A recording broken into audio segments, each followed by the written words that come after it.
जय श्री महाकाल। आदेश। तो कल 18 फरवरी 2023 में महाशिवरात्रि है और महाशिवरात्रि के दिन साधक किस प्रकार से पूजा आराधना और साधना करे, इस पर चर्चा करते हैं।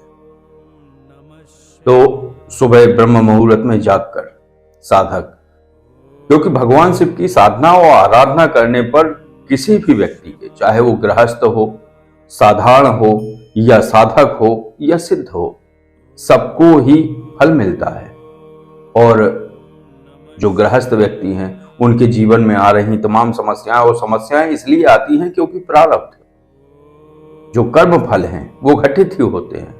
तो शिवरात्रि पर कुछ विशेष विषय पर चर्चा करेंगे कि किस प्रकार से साधना और आराधना करनी चाहिए।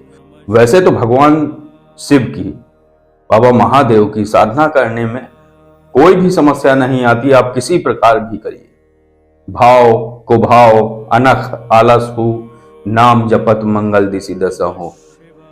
आप चाहे भाव से जपिए, चाहे को भाव से जपिए। अगर आप अपना जाप कर रहे हैं, षडाक्षर मंत्र का जाप कर रहे हैं, तो उससे आपका मंगल ही होगा। घर के ग्रह क्लेश दूर हो जाएंगे और भी आने वाली जो समस्याएं हैं वो भी स्वतः ही नष्ट हो जाती हैं। तो ब्रह्म मुहूर्त में जागकर आप स्नान आदि करके फ्री हो जाएं, और इसके बाद जो शिवलिंग है, अगर शिवलिंग पत्थर के हैं तो बहुत उत्तम है, लेकिन हर शिवलिंग का अपना अलग महत्व होता है।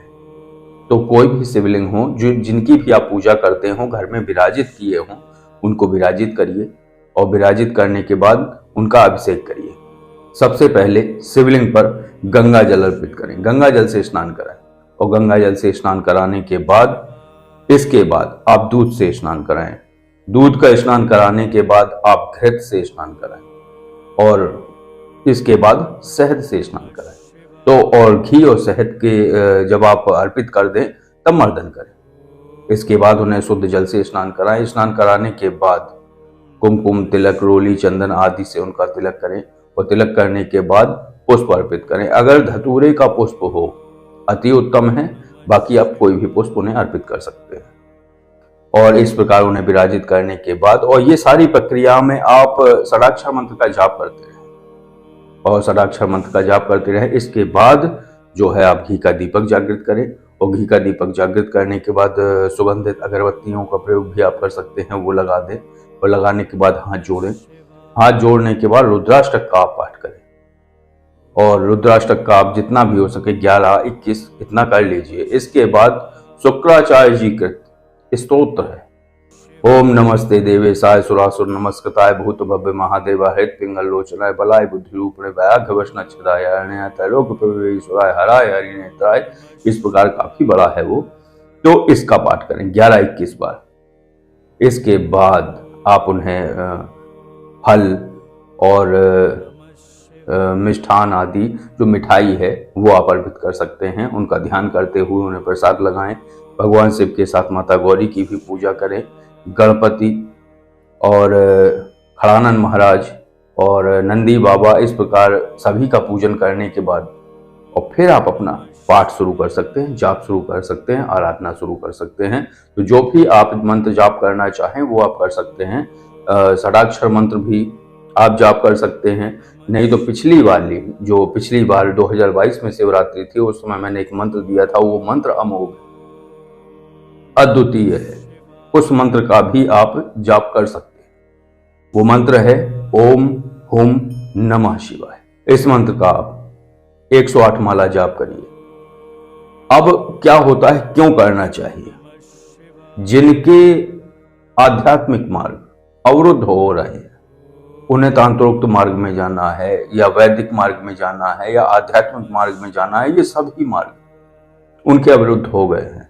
दुर्भाग्य की वजह से वो आगे नहीं बढ़ पा रहे हैं। जीवन में तमाम प्रकार की समस्याएं आ रही हैं, आय के स्रोत नहीं है, घर में क्लेश होता है। इन सभी की शांति हो जाएगी, कोई भी समस्या उसके लिए नहीं रहेगी। तो भगवान शिव की आराधना करने पर निश्चित रूप से आपके सभी संकट, सभी समस्याएं दूर हो जाएंगी। जैसे कि रामचरितमानस में बाबा तुलसीदास जी ने लिखा है, और ये वहां का दृष्टांत है जब नारद जी कह रहे हैं कि जो जप करे कुमारी तुम्हारी, भावे हूं मेट सकहि त्रिपुरारी। जो समस्या होती है, भावी मतलब होने वाला, होनी, और होनी क्यों प्रकट होती है? प्रारब्ध के कारण। अगर प्रारब्ध सही नहीं है तो जो घटित होने वाला होता है उसको केवल बाबा महादेव ही रोक सकते हैं। त्रिपुरारी स्वरूप है उनका, जो भावाई को मेट सकता है, यानी होनहार को रोक सकता है। जो दिक्कत, दुर्घटना, समस्या आने वाली है, उस सब पर अगर कोई रोक लगा सकते हैं तो वो बाबा महादेव है। तो नारद जी कह रहे हैं कि जो जप कर रही तुम कुमारी तुम्हारी, भावे हूं मेट सकहि त्रिपुरारी। दूसरी जगह अब बाबा महादेव की आराधना और साधना बिल्कुल सहज है, बिल्कुल सरल है, क्योंकि बाबा महादेव वरदायक प्रणतारत भंजन, कृपा सिंधु सेवक मनरंजन। और आगे लिखा है बाबा तुलसीदास जी ने कि कोई भी साधक अगर अपना इच्छित फल चाहता है, मनोकामना पूर्ति चाहता है, हालांकि वो जप, तप, व्रत और नियम सभी का पालन कर रहा है, लेकिन भगवान शिव की आराधना के बिना वो संभव नहीं। हालांकि उसने भगवान शिव से कोई अपराध नहीं किया है, लेकिन अगर वो भगवान शिव की आराधना नहीं करता है तो उसे मनोवांछित फल किसी भी प्रक्रिया द्वारा, कोई भी मनोकामना पूर्ति उपाय वो कर ले, अगर भगवान शिव की आराधना नहीं करता है तो उसे वो मिलना संभव नहीं है। क्योंकि एक चौपाई है, एक छित फल बिनु शिव अपराध, लही न कोटि जोग जप साधे। मतलब कितने ही आप जोग, जप या साधनाएं कर लो, लेकिन बिना भगवान शिव की आराधना के, उनकी अनुमति की कोई भी चीज फलित नहीं हो। तो भगवान शिव की आराधना करने से निश्चित ही आपके जीवन में आ रहे संकट, आपके जीवन में आ रही समस्याएं, ये सब दूर हो जाती हैं। तो वो जो मंत्र है उसका आप 108 माला, 500 माला, जितना भी आप कर सको, ओम हुम नमः शिवाय, ये बहुत प्रचंड मंत्र है और बहुत शक्तिशाली मंत्र है और तत्काल प्रभावी भी है। इससे ध्यान, ज्ञान, धन, संपत्ति, वैभव, क्लेशनाश आदि सब कुछ हो सकता है उस साधक के साथ। तो क्लेश का उसके नाश हो जाएगा। जो घरेलू जो ग्रह क्लेश होते हैं, धन का अभाव है, समस्याएं आ रही हैं और जीवन में उथल पुथल है, तो सब कुछ शांत हो जाएगा और निश्चित रूप से उसे जो है लाभ प्राप्त होगा।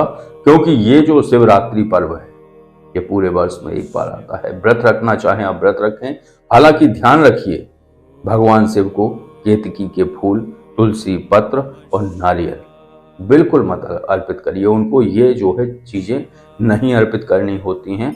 हालांकि रुद्राभिषेक में तुलसी मंजरी का प्रयोग होता है, अर्थात तुलसी के ऊपर जो बाल होती है उसका प्रयोग होता है, लेकिन तुलसी पत्र का प्रयोग नहीं होता है। तो तुलसी पत्र उनकी जो है अभिषेक करते समय जो है शिवलिंग पर नहीं चढ़ाना है।